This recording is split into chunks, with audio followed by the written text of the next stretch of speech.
Hi, guys. All right, we're going to be reading chapters 17 and 18 today. So, chapter 17 is called By All That's Holy. There's a back alley between the tenement buildings. You can't see it from the road, and Iggy takes us along the alley to this other place. You can tell how the door has been busted in and the lock broke, and we go into the dark hallway. The lights come on, and the first thing I notice is the perfume an old lady wears and the smell of cats. It ain't much, but the old bat who lives here took the greyhound to visit her sister for the holiday, Iggy says. He's trying to smile. The little room is warm and close-feeling, and the furniture is real old and saggy. There's a big old TV with a doily on the top, and an empty goldfish bowl, and piles of newspaper tied up neat with a string, and a Bible on this little table by the TV. There's this trick picture of Jesus on the wall, where his eyes keep following you, and you go cross-eyed looking at it. Ain't much worth taking, Iggy says. My father is looking around, making sure the curtains are closed. You think I'd steal from an old woman? He says. Iggy shakes his head. I sure don't. Never you mind, my father says. This will do in a pinch until we get started. I better get back to Loretta. You do that. My father watches the door shut behind Iggy, and he doesn't say anything. I'm just standing there in the middle of the room because I don't know what he wants me to do.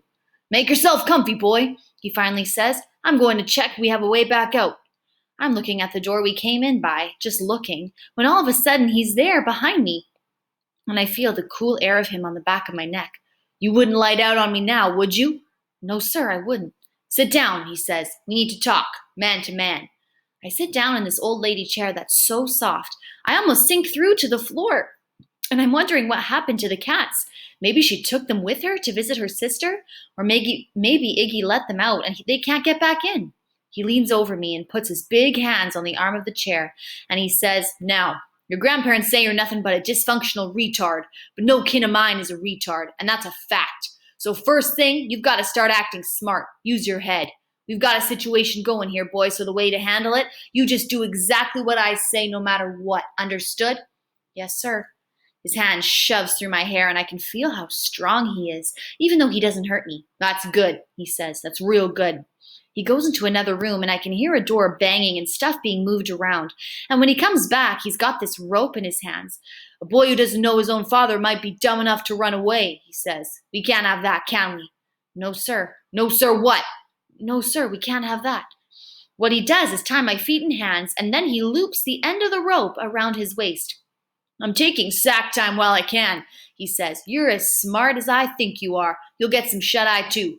He turns out the light and lies down on the floor beside the chair, with just his arm for a pillow, and for a long time I can't tell whether he's asleep or pretending. Then I decide it doesn't matter. If I move, the rope will surely wake him. It seems like we're frozen inside that room, even though the air is warm and stuffy. The soft chair keeps a hold of me.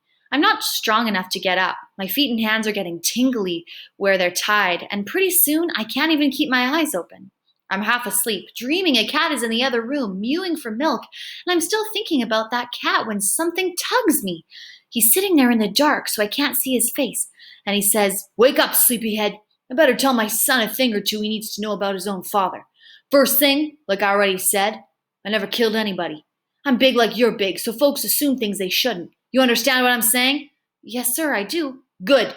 Now the only other thing is the geezers you've been living with all these years. I bet they never gave you the presents I sent you, did they? No, sir, they didn't. He shakes his head real sorrowful. That's a crime, not giving a boy presents from his father. I suppose you didn't get the letters I sent. No, if they didn't give you over the presents, they likely tore up the letters. Another crime against humanity, that's what that is. They hated me from the first sight, on account of my appearance, and because I wasn't good enough for their precious daughter. As if a man should be blamed for how fearsome or cruel he looks, when in fact he's truly a loving person inside, which I am. I can hardly see a sad movie without crying, and I'm not afraid to say so. There's just enough streetlight coming through the curtains so I can make out part of his face when he turns it. You can see where there's a wet spot on his cheek, and he brushes it away.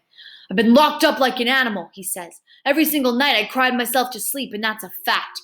Killer Kane? That's just an unkind nickname they hung on me. You know how kids can be mean in school, mean as animals. It was like that, only these weren't kids. They were adults who should know better, except they're so ignorant and hateful, they believe the worst. His voice is sort of ragged, but you can't help but listen to him. You follow the words up and down like you're riding through mountains, and you can't see to either side. All you can see is the road just ahead. A great injustice was done to me, boy, he says.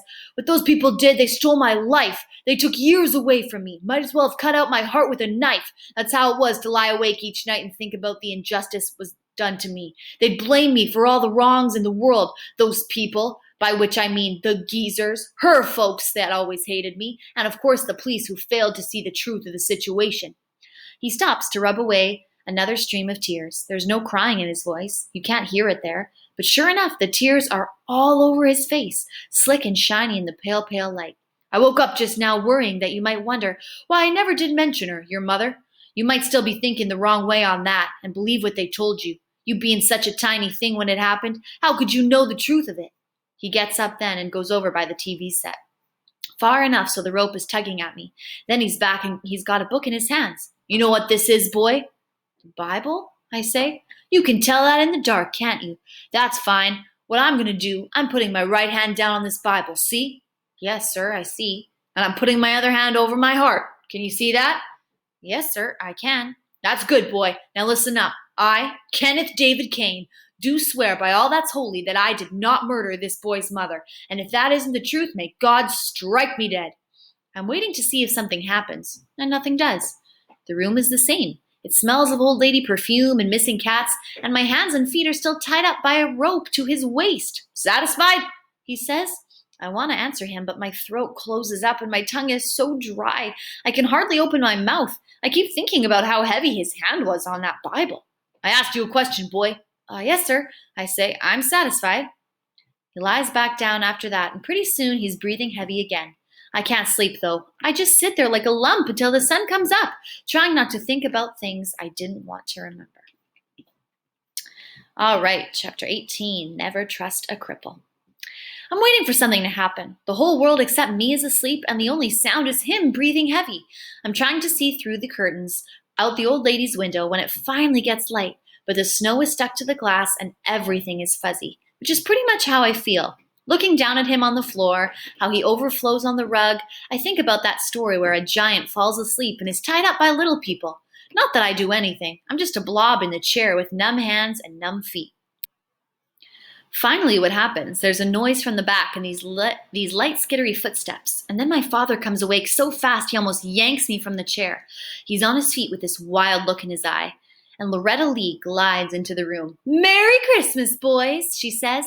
She's got this pizza box in her hands, holding it out like a present. "Where's Iggy?" my father asks. "Waiting for Santa Claus," Loretta says. "Ain't nothing open this morning, but we got this leftover. You're welcome to it."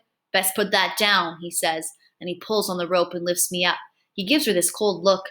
"You go on and get Iggy," he says. Loretta Lee is wearing this long winter coat. It looks clean and brand new, so she probably got it for Christmas. But her legs are skinny and bare where her feet go into these old rubber boots. She's smoking this cigarette and squinting through the smoke at my father, like she's trying to figure out what he's thinking. "Why can't you be nice, Kenny?" she says. "We had some good times in the old days, remember?"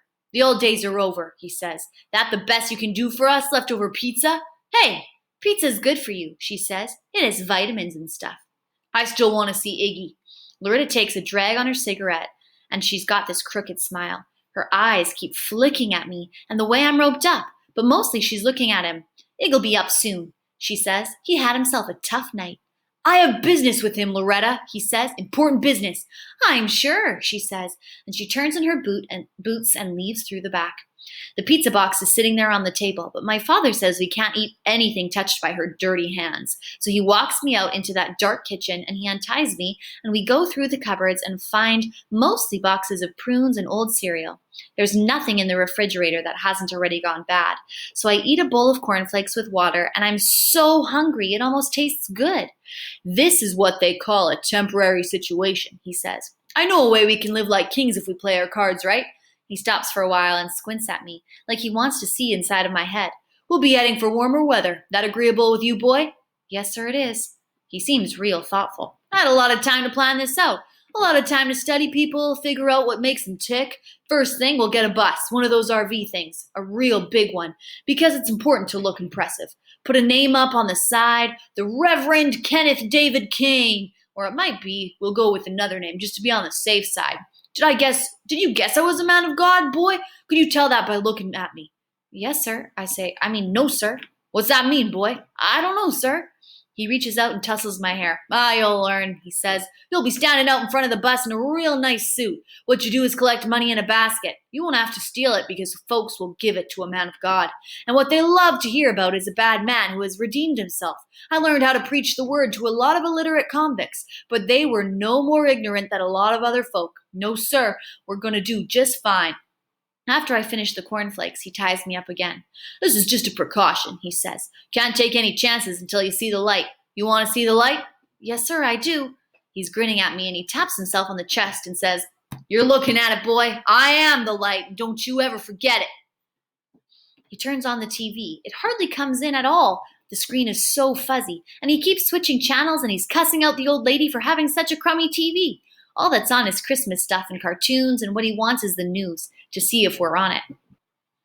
I bet they haven't even missed you, he says. Kept you down in that cellar like an animal? How would they know? We're sitting there waiting for Iggy when the blue lights start flashing bright against the curtains. He grabs me by the neck and shoves me down to the floor, and we both lie there. The blue lights go by real slow, and you can see them shining all around the room.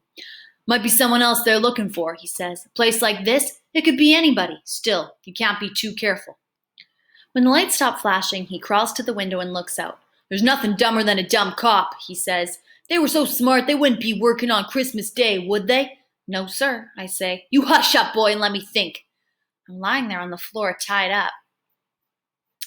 When Iggy sneaks in through the back, I know it's him by the draggy way he walks and the heavy boots. Kenny, he's whispering. You there? Of course I'm here, he says. Show yourself. Iggy comes into the room and his eyes are darting around. At first he's surprised to see me trussed up. Then he shrugs and doesn't look at me anymore. Close call, he says. You see that cop car? I saw it. They come right up to my door looking for the boy, he says. I said, come back with a search warrant. You want to see what I keep under my bed? But I let him have a good look from the door, satisfy him you weren't there. They believe you? Who knows the cops? Then my father is sort of dropping his arm around Iggy and giving him a squeeze. And you can see the cold, scared look in Iggy's little eyes, and that wet mouth of his inside his beard. You turn on me, did you? My father says. That how they just happened to come to your place of all the places in this town? Iggy laughs real nervous. It was that crippled midget kid, he says. They had him out in the car. It must have been him. Loretta saw him peeking up over the seat.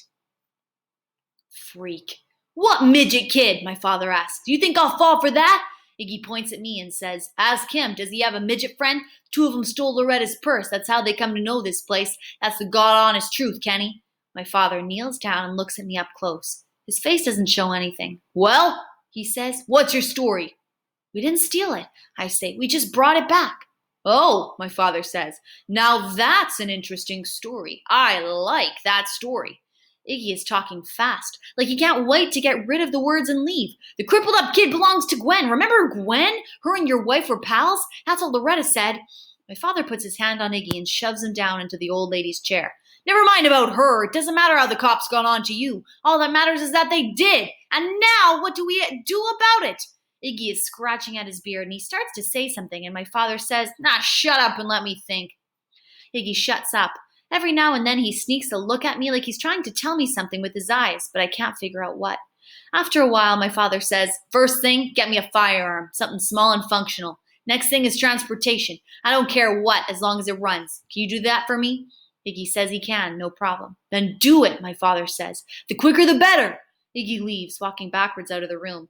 My father lifts me up by the rope and says, I know you have more sense that to waste your time stealing pocketbooks with the cripple kid. You can't trust a cripple, but I guess you know that now, don't you? He shakes the rope. Yes, sir, I do.